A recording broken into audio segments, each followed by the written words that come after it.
pas le nouvel homme. Ça n'existait pas encore, le nouvel homme. Il fallait que le Christ vienne. Il fallait que nous puissions passer par la nouvelle naissance. Mais ça n'empêche pas que l'esprit, l'onction, venait sur eux.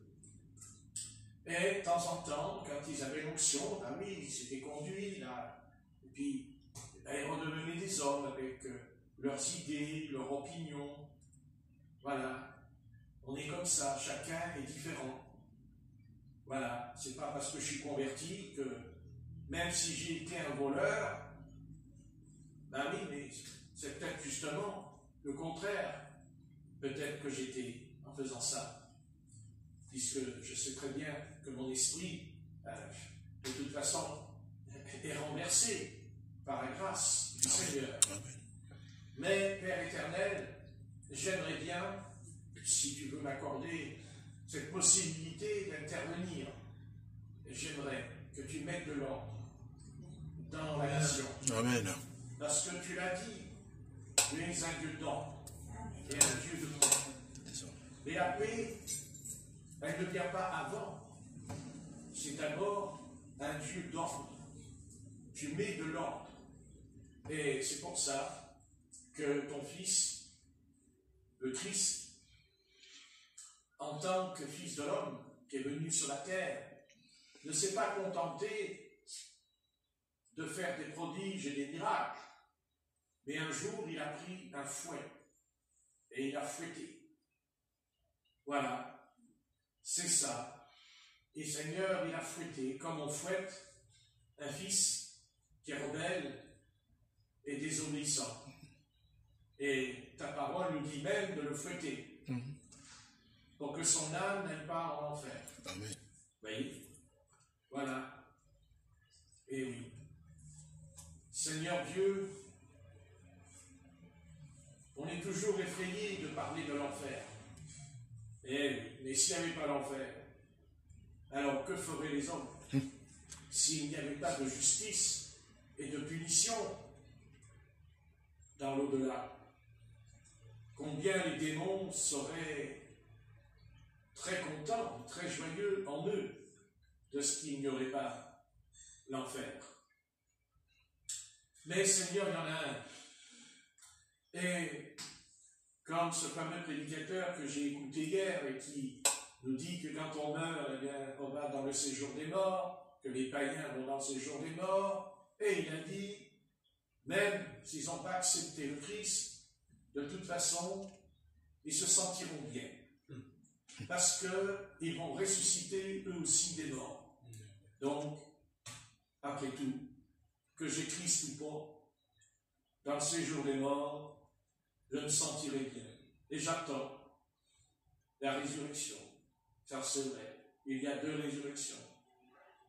Alors, Seigneur Dieu, nous ne sommes pas une église. Nous n'allons pas prêcher des choses à la légère. Nous n'allons pas prêcher une espèce de doctrine qui dirait que, voilà, si tu ne viens pas au Christ, après tout, c'est pas de ta faute, tu n'y peux rien, tu n'y comprends rien, alors tu risques rien. Non, Seigneur. Nous sommes en danger tous les jours, pour la simple raison que nous pouvons mourir tout à l'heure, et que si notre âme n'est pas prête, si notre âme n'a pas obéi, c'est-à-dire accepter le Christ, car c'est ça le message de l'Évangile, c'est d'accepter Jésus-Christ, non pas seulement comme un sauveur, mais comme un maître, pour être soumis, pour être obéissant.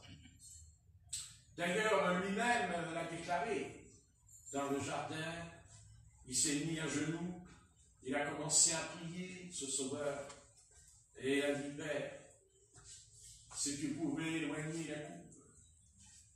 Oh, Père, éloigne la coupe. Mais si je dois la boire, je la boirai jusqu'à la limite. Mais cette coupe qu'il a bu, c'est quoi? C'est pas la coupe de la grâce qu'il a bu, le Seigneur. Ah non. Il a bu la coupe de la colère de Dieu. tombée sur lui alors qu'elle devait tomber sur nous. Voilà la grâce. Alors, Seigneur, tu as bu la coupe de la colère de ton Père, une terrible colère, et tu as bu toute la coupe. Mais tu as quand même dit, s'il était possible, éloigne cette coupe. C'est-à-dire, éloigne le jugement, éloigne le châtiment, la punition, la colère de l'Éternel qui est tombée au temps de Noé, qui est tombée au temps de Gomorrhe, de Sodome. Et tout ça, Jésus l'a pris sur lui à la croix du Calvaire. Mais si toi qui écoutes la prière, si tu ne veux pas accepter Christ, alors ta vie, même dans l'au-delà, sera quelque chose de terrible. Parce que Jésus-Christ te dit, tu dois m'accepter, tu dois me laisser entrer dans ta vie. Parce que si tu ne le fais pas, tu boiras un jour la coupe que mon Fils a bu. Et pour l'instant, j'accorde à l'humanité la patience, car nous savons que notre Seigneur est patient. Amen. Et cette grande patience qu'il a eue pendant plus de 2000 ans, pour dire aux hommes, pour dire aux pécheurs, tu sais, pécheur, j'ai bu la coupe à ta place. J'ai bu jusqu'à la lie. J'ai pris sur moi tout ce qui est écrit dans l'Apocalypse, tous les jugements, toute la colère du Seigneur qui est dans le livre de la révélation, dans ce livre terrible. Tout cela, Seigneur, tu l'as pris sur toi. Et oui, tu l'as bu pour nous sauver, pour nous délivrer, pour nous pardonner, et pour faire de nous des élus, pour faire de nous des enfants, tes fils et tes filles. Et à quel prix notre Sauveur a payé le prix. C'est terrible ce qu'il a dû prendre sur lui, sur le bois du Calvaire. Alors ce soir, nous ne voulons pas, Seigneur, nous détourner de la grâce, parce que la grâce, c'est la coupe de la colère que Jésus-Christ a bu. Mais si on refuse Jésus-Christ, alors la coupe est toujours là dans l'Apocalypse. D'ailleurs, c'est écrit, vous voyez, la coupe de la colère du Seigneur. Et alors là, la grâce se retirera et tu vas la boire, la coupe. Alors ce soir, toi qui entends ma voix, viens à Jésus-Christ, donne-lui ta vie. Alors, tu es sauvé. Sauvé de la colère, du jugement qui est en train de se mettre en place sur toutes les nations. Et même sur Israël. Parce que nous savons très bien dans l'Apocalypse que on va dire, la chose dans l'Apocalypse qui sera punie sévèrement de la colère de Dieu. D'abord, ce sera l'Empire romain qui va subir un terrible jugement, mais aussi le peuple d'Israël. Le peuple d'Israël sera jugé et puni par l'Éternel, car ils ont dit que le sang de nos pères retombe sur nos enfants. Voilà. Merci, Seigneur, de m'éclairer, d'éclairer mon intelligence, d'éclairer mon âme, afin qu'elle ne reste pas dans l'ignorance. Dans l'ignorance, car il n'y a pas pire que l'ignorance, Seigneur, parce qu'elle nous aveugle. Elle nous tient en échec pour comprendre ta parole et ton plan dans l'éternité. Et ce soir, eh bien, nous prions, afin que aucune âme soit dehors. Amen. Et dehors. Amen. Car n'oublions pas que le Seigneur, quand il nous sauve et nous fait rentrer dans la bergerie, pour nous guérir, pour nous panser les plaies, pour nous encourager, à comprendre que, Seigneur Jésus, tu as bu la coupe de la colère, cette terrible colère qui est en toi, mais que tu sais maîtriser, car tu sais maîtriser ta colère, puisque tu n'as pas encore mis en place, c'est écrit dans les sceaux, les 7 trompettes, les 7 coupes de la colère du Seigneur qui va venir sur la terre. Mais aussi, ta colère va détruire, abattre Satan, ton ennemi. Car c'est lui qui est cette chose, c'est lui qui a amené toutes ces choses. Et surtout, Seigneur, ce Satan, il s'en prend aux bébés, aux enfants innocents. Il s'en prend à eux pour les souiller, leur petit corps, qui est d'ailleurs un temple. Seigneur Dieu d'Israël, Dieu de nos pères, d'Abraham, d'Isaac et de Jacob, éternel des armées. De toute façon, Seigneur, tôt ou tard, ta colère va se manifester. Car aujourd'hui, ce n'est pas encore la colère de Dieu. Il y a des tribulations, il y a des épreuves, parce que tu l'as dit dans Matthieu 24. Tu nous as avertis des signes des derniers jours, des guerres, des maladies, toutes sortes de choses, de corruption, de viol, tout ça, c'est écrit. Car c'est écrit dans l'Apocalypse, il dit que les violeurs d'âmes, du texte, violent leur âme. Parce que quand les adultes couchent avec des petits-enfants, ils violent leur âme. C'est leur âme qu'ils violent. Alors, Père, tu les puniras. Oui, la grâce de Dieu. Nous sommes dans le temps de la grâce. Nous sommes dans les derniers jours de la grâce. Et quand le dernier païen sera entré, la porte se fermera. Et ça peut être tout à l'heure. Ça peut être peut-être dans 10 ans. Et ça peut être tout à l'heure. Car personne ne connaît le jour et l'heure. Et la porte se fermera. La porte de l'appel.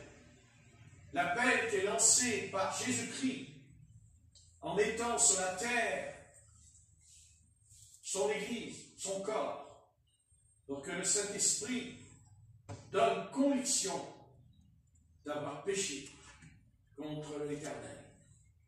Seul le sang de Christ, le sang de Jésus, peut effacer la transgression et le péché.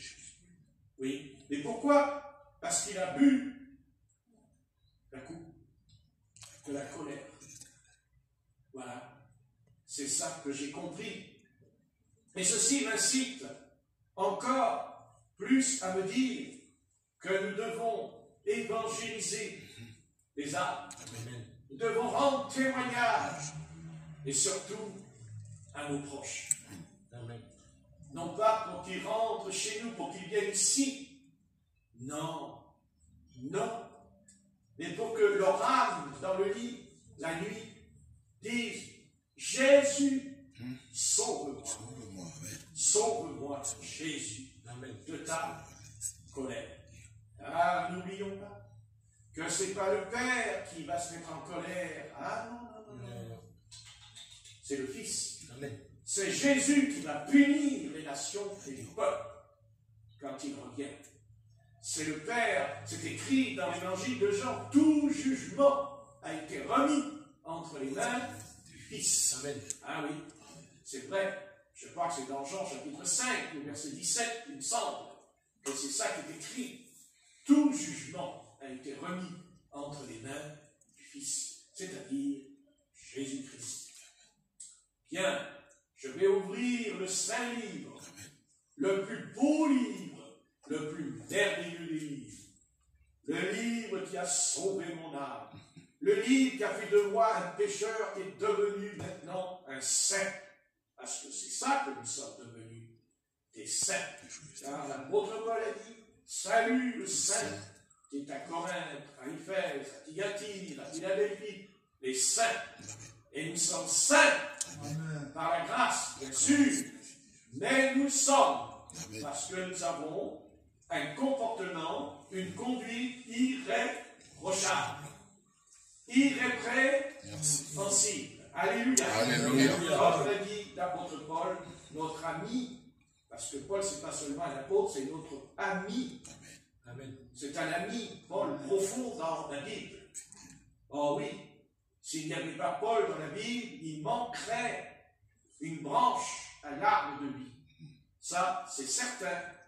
Car quel homme de Dieu, quel est cet homme? Merci pour un tel homme. Israël a eu aussi Moïse, mais nous avons l'apôtre Paul. Ah oui, merci Seigneur pour cet homme de Dieu. Bien sûr, il y a les autres, mais lui, vraiment, c'est quelque chose. Oui, son enseignement, il a enseigné tout, sur les enfants, sur le mariage, sur le couple. Il a tout enseigné, tout, même jusqu'à se soumettre, obéir au roi, de prier pour les autorités. Il a tout dit, parce que c'était un homme qui était entre tes mains et qui était conduit par ton esprit. Qu'il en soit le même pour nous. Nous ne sommes pas Paul, mais Paul a dit qu'il fallait l'éviter. Il fallait éviter, lui qui l'a dit. Oui, il a dit ça de lui pour nous. Amen. Il est un modèle. Christ est un modèle. Et oui, nous savons qu'il est le Fils de Dieu, mais pas Paul. Mais pas, ah non, c'est un homme comme nous. Mais le chemin que le Christ a fait passer par un chemin à cet homme pour permettre que les lettres, les épîtres nous parviennent à la fin des temps. Merci Père. Alléluia. Quel dommage que le monde, avec tous leurs livres, avec la science, la philosophie, mais dommage, car la Bible, c'est autre chose. Parce que la Bible, elle nous instruit, non pas pour faire de nous des orgueilleux et des prétentieux, et au contraire, des humbles.